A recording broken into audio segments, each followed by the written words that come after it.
Hello, hello, hello. Back again, 90 Days with Jesus. We are on Matthew chapter 17. We are moving right along. So we are going to jump right into it. I'm sure there are awesome, amazing gems and jewels in here. Make sure that you are participating with your kids, reading and praying and just really getting close to Jesus.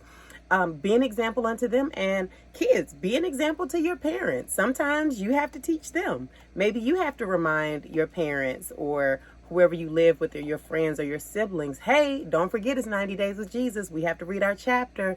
We have to pray. We have to listen to worship music. All of these things. Just because you're a child does not mean that you cannot be the leader in your household in different situations, different circumstances. So let's get into it. Matthew chapter 17, International Children's Bible. Jesus with Moses and Elijah. 6 days later, Jesus took Peter, James, and John, the brother of James, up on a high mountain. They were all alone there. While they watched, Jesus was changed. His face became bright like the sun, and his clothes became white as light. Then 2 men were there, talking with him. The men were Moses and Elijah. Peter said to Jesus, "Lord, is it good that we are here?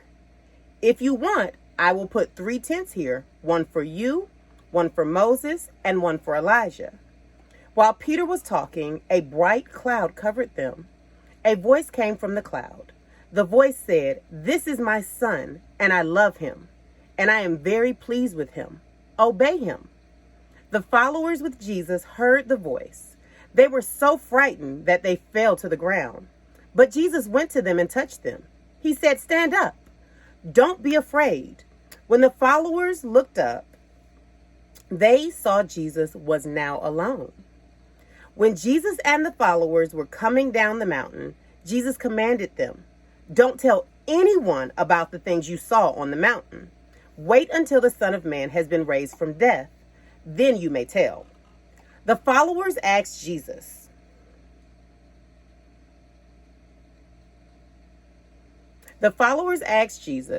"Why do the teachers of the law say that Elijah must come first before the Christ comes?"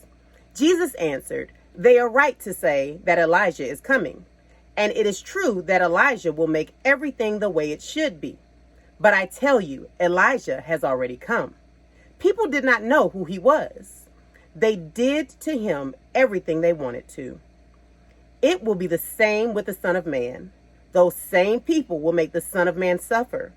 Then the followers understood that Jesus was talking about John the Baptist. Jesus heals a sick boy.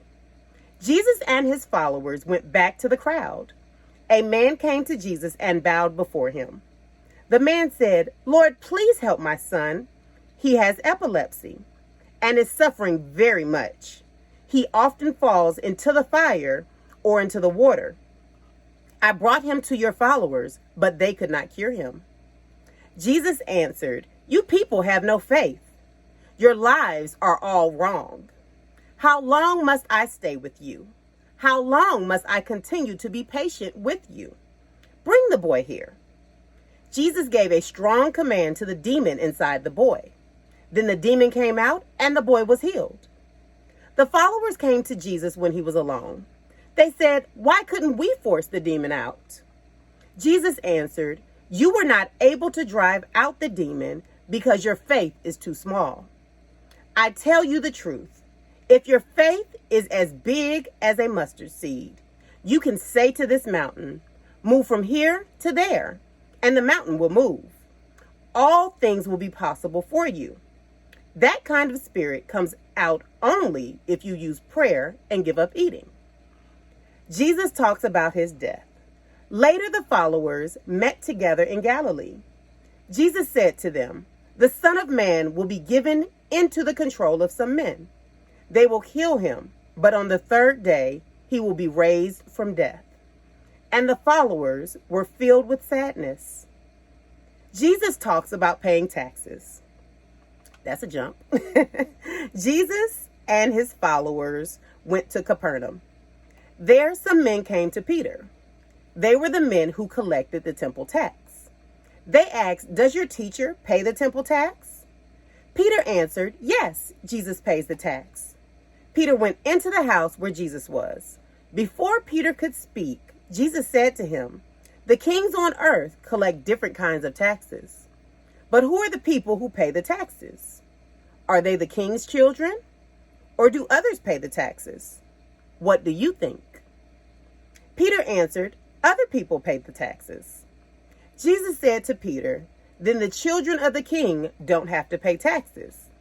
But we don't want to make these tax collectors angry. So go to the lake and fish. After you catch the first fish, open its mouth. Inside it, you will find a coin. Take that coin and give it to the tax collectors. That will pay the taxes for you and me." My God, God always provides.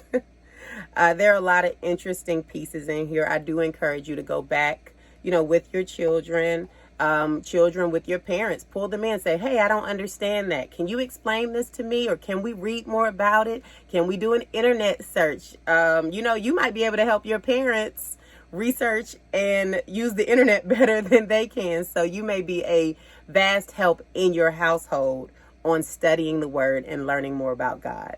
So we will be back tomorrow with Matthew chapter 18. I cannot wait to see you, and I cannot wait to see what we are going to grow in, how we are learning. Just keep it up. Don't give up.